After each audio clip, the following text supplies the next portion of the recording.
Sawubona nina bonke. Neblogo nendogu ngiyakhuluma mina umlando kwaSezolo. I was saying, kind people, a hearty greeting, and with my shorts and my stick, I speak about some of the lessons of yesteryear. You know, I've spent much of my life preoccupied with one day in South African history, that being Wednesday, the 22nd of January, 1879, where two remarkable battles took place in the northern region of KwaZulu-Natal, one being the Battle of Isandlwana, the other being the Battle of Rorke's-Drift. Rorke's-Drift is singularly remarkable because it saw the award of more Victoria Crosses than any other single action in history, including both world wars.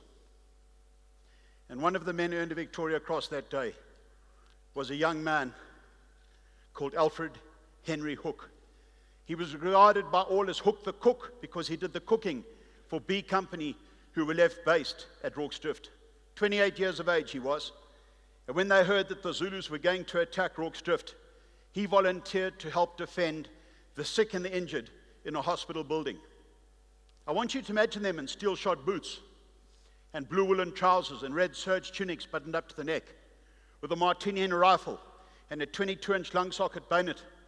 And Hook said, when they barricaded the doorway of my little room, I was pinned like a rat in a hole.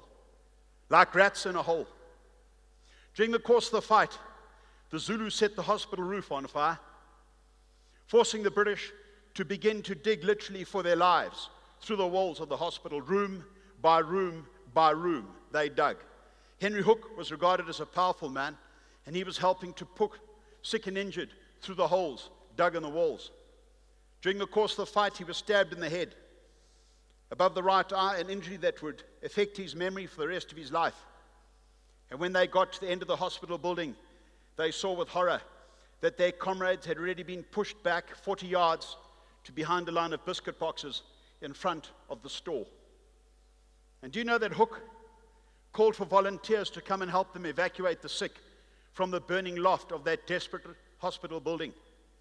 Hook, when he eventually left the hospital, said, I guess it was about 9:30 that night, and for 4 desperate hours, they'd fought tooth and nail for their lives in that hospital.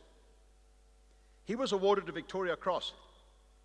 He returned to England, an illiterate man, to find that his wife had assumed him dead, sold everything they owned, including their home, and took up with someone else. It was only after the government intervened on his behalf that he was given a job as janitor in the British Museum. In my opinion, a sanitized word for a toilet cleaner. He developed dreadful headaches and a big bony lump on the top of his head from the assegai thrust, but he died eventually of tuberculosis on the 12th of March, 1905. And when he died, his comrades took him back to Churcham, where he'd been born and raised in Gloucestershire, for burial. And at the base of his grave is a little inscription, I think put there because of the way he was treated after the war. And those lovely words read, if one's time has come to die, one should die manfully for one's brethren's sake, without cause for reproach against one's glory. If one's time has come to die, one should die manfully for one's brethren's sake, without cause for reproach against one's glory. Now, there are tremendous lessons that extrapolate from these remarkable stories of yesteryear. But the one I'd like to leave you with a little 3-minute story this morning, is, are you leading your life in such a way that you would like your final resting place marked with an inscription like that, that remembers the life and times of Alfred Henry Hook, the cook from Rorke's-Drift? Thank you all very much.